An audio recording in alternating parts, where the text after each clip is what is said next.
Hello once again, and welcome to Herd Immunity News. We've got the great pleasure in saying hello and welcoming Mr. Giovanni Di Stefano, better known as the Devil's Advocate himself. Mr. Giovanni Di Stefano really has an incredible backstory, and we'll always leave the links to the backstory of this man's career as a lawyer. He has represented clients such as Saddam Hussein and Mr. Milosevic. He also has represented people from the British penal system, such as Mr. Nicolas van Hoogstraten, but we won't go into that too much. All that remains for me to say for right now is, Giovanni, how are you, sir? Tutto a posto e buonasera a tutto. Good evening to everybody and welcome to a 32 degrees southern Italy. Well, that is a lovely welcome that we've given you, and that is very gratefully received, I'm sure, in Italian for our viewers that can't speak the language yet. But today we have some pretty serious stuff to talk about. Now, if we can, we're going to move on to a huge event that happened just this week when, in an aircraft flying from Moscow to St. Petersburg, the former Wagner boss, Mr. Prigozhin, was shot down with his number two, Mr. Chutkan. Now, this seemed very strange that the Wagner leader would actually be in Moscow because he was reported to have either been in Belarus or over in Africa, in Niger. It does seem to a lot of people look like that this maybe wasn't Vladimir Putin, despite the threats that he said in 2018 he will put up with many things, but treachery isn't one of them. I want to get your take on it. You've worked with leaders in this sector. What is your initial impressions, please, Giovanni, of this situation? Well, first of all, I don't think that he was on any plane.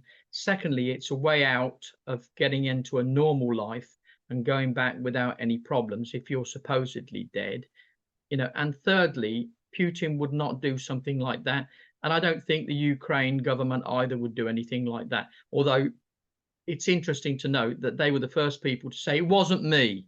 Yes. They were the first. As soon as it happened, it wasn't us. It was no one had even asked them.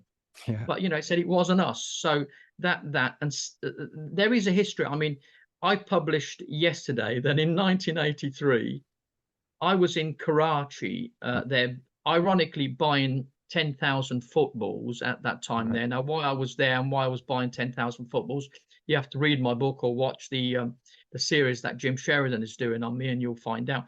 But I went to the airport there, and in a normal stuff, you had to pay some small little bribe to the people there, but they wanted dollars. Now, unfortunately, I only had pounds, but they weren't interested in pounds. They only wanted dollars. So on that Gulf Air flight, I missed it. They sent my bags through, but I missed the flight, and I had to go back to the Holiday Inn in Karachi for 3 days under the General Zia. It was very tough. 1 hour of television, black and white, no drinking, no nothing, no partying, no music, just Coca-Cola if you were lucky there. It was a tough situation. I knew nothing about that plane crashing, but my baggage was went through there. And if you look on our dear old friend Wikipedia, I published it there. Yes. One person sent his bag there. Right. He didn't make the flight. So I was on the passenger list as dead, but here I am. But then again, they said I've died twice in 2018 and 2020. How many bloody times have I got to die before I actually do die? Well, so maybe you're like the cat. You've got 9 lives, so you've still got a few more to go. Yeah. I got 6 more to go then. But I do not believe for one moment. The problem that Wagner Group had with Putin, and I published that, and I've spoke to people, is money. I strongly advise all our viewers to watch a film called The Wild Geese with my friend Roger Moore, God bless his soul, and Richard Burton and Stuart Granger. Please watch that. That epitomizes what the role of the mercenary is and how you can be betrayed. So the problem with Wagner was that Russia was not paying the appropriate amount that they wanted. They then wanted more. Russia said, you're going to get nothing. Now you want more. And therefore the problems arose. It was all about money. When you're dealing with mercenaries, remember the word mercenaries to do with money. If you don't provide the money or the appropriate money, see what happens to, to Stuart Granger at the end in The Wild Geese. It's not a very pleasant situation because the mercenary has nothing to lose. He is paid, much more than what, he should be paid. And we've had a similar situation in Afghanistan. I've dealt with it in Serbia as well, people who wanted to come and fight during the Balkan Wars. Sorry to interrupt you, but this is quite incredible. You're claiming that he wasn't even on that plane and Prigozhin is actually still alive. I doubt, well, we've not seen a body. You normally get a body. You normally get something there. But no, I mean, I was technically on the Gulf Air Flight 771, but I'm here 40 years later, almost to the day. So it is possible. It is a way out for both parties. The unfortunate thing is that you have 8 other people who've paid the price for you, if that really is the case. Now, he may be dead, he may not. My betting is that he is not dead. And at some stage, he will, we've had al-Zawahiri, from Al-Qaeda. He's been dead about 20 bloody times, and he's still alive. One wonders whether Osama bin Laden is actually still alive. One wonders. It's all true, but it does seem quite an elaborate way when they could have just, bumped him off with a bullet at the back of the head, couldn't they? Or they could have poured some. Marcus, maybe they didn't want to bump him off. Right. Maybe he wanted to. I mean, Stonehouse disappeared because he had trouble. He didn't want to die.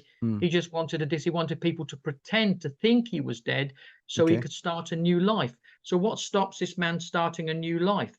We've had a lot of the Serbian indicted people. Karadzic had a new life in Belgrade for years, before he was caught. Everybody thought that he's dead or, what the hell's happened to him because he wasn't very well. Yes.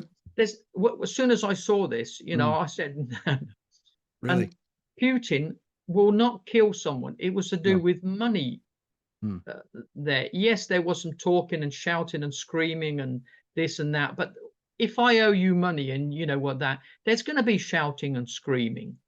You're not going to say, "Oh, Giovanni, what a nice boy you are. Would you please be so very kind as to give me my £100? I'm terribly grateful." You can say, "No, you've bloody whatever. I want my effing money and I want it quick." Because Mr. Vladimir Putin right now is focused on the BRICS alliance, isn't he? With Brazil, Russia, India, China, and South Africa. But there are also 40 different countries looking for the BRICS alliance right now.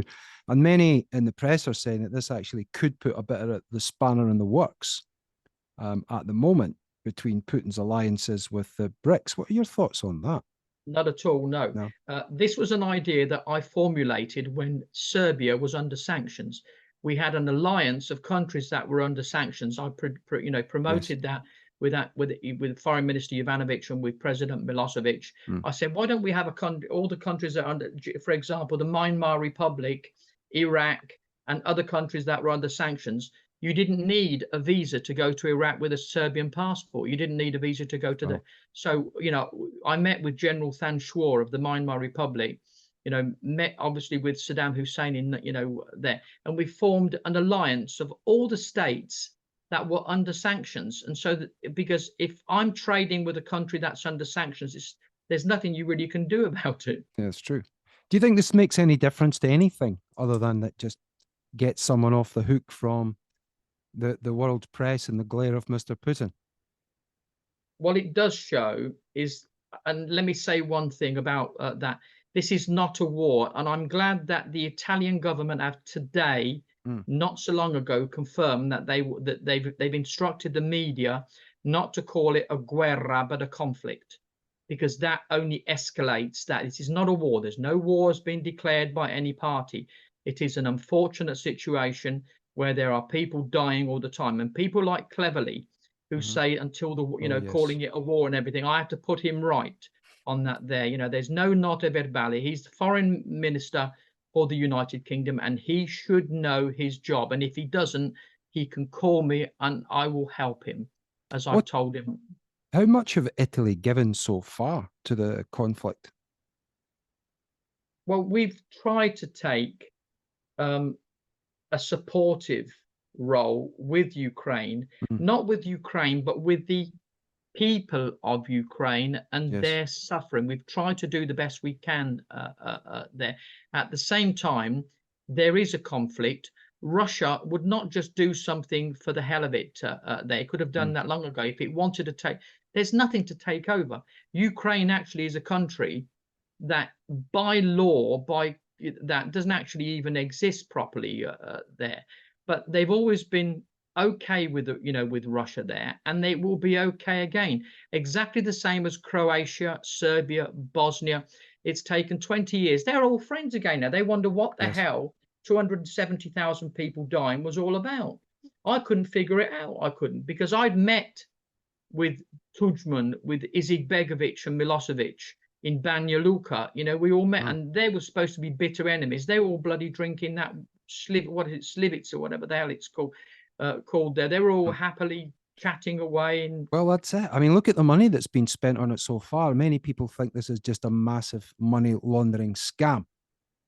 Because there's already been, it's getting up to 200 billion has been spent into unknown bank accounts under unknown names, and weapons are being distributed throughout the world.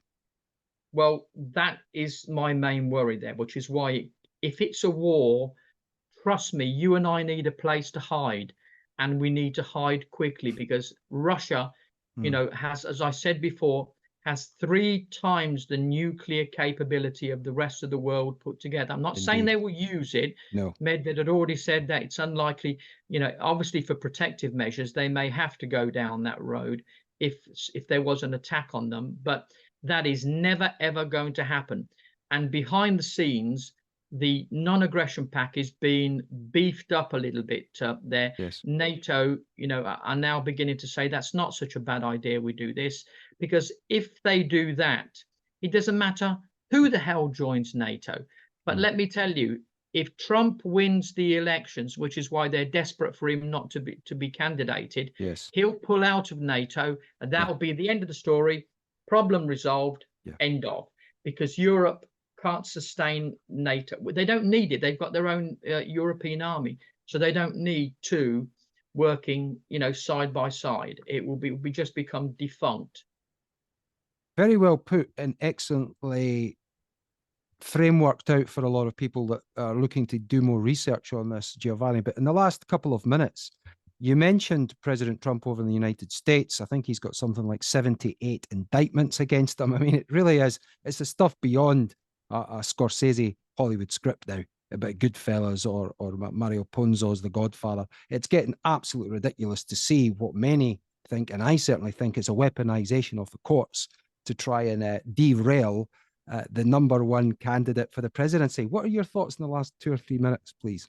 Well, my thoughts on that, and as I've said, I'm not even sure whether it's lawful what they're doing there. I need to look at Okay. that, because some of the acts were whilst he was president, and I'm unsure whether he's covered with immunity, but he has Right. got very able lawyers on that there. I do not believe that ex-presidents could be indicted on anything other than what they actually doing per se, and at that moment there. If he was caught with a gun and he shot his wife, that's one story. But these are effectively politically motivated charges to try and stop him being candidated.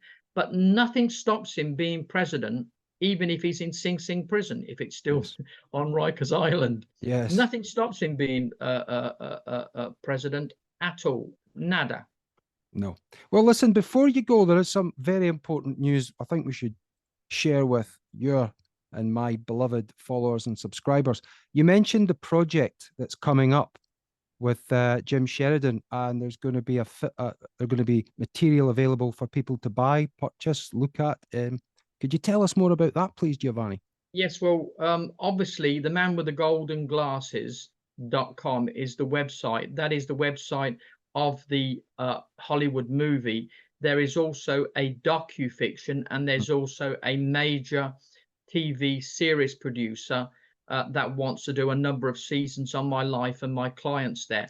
All of that will become available. I'm going to the Venice Film Festival to be with Mr. Sheridan, and we're going to promote that. I mean, I have led an interesting life, but the lives of my clients are far more interesting, and it will be an insight into how I've dealt with them and stories that people perhaps wouldn't have access to there. And remember, the TV companies love real crime, and they're running out of material. I have 259 top clients that I've dealt with, and Yes. each one of those can be one episode of 48 minutes. Absolutely, at least. I mean, that's one hell of a back catalogue. That's more movies than James Bond and The Godfather and all those trilogies And put my together. music as well. And of course, my main project, again, I say, is Lord Haw. I Yes. want to get this man pardoned because he should not have been hung. And if you know, I really need Mm, the support of the viewers on that there, you know, if they want, but we're going to make it absolutely. anyway. We will leave all the links to the interested parties, and we encourage them to go and have a look at it. It's no harm in having a look at anything. And definitely, I think everybody should look at your backstory, and we'll leave the links to those. The job the BBC did is debatable. I think they did a hatchet job on you. And also the Sky one came with a very similar narrative, but people can make up their own minds, and they can decide. Thank you very, very much. Yes, Tante grazie, tante salute. grazie, Don Giovanni. We will hopefully see you again, sir, in the near future. We wish you and your family all the best of health. And from Herd Immunity News, grazie. Thank you, sir. Thank you.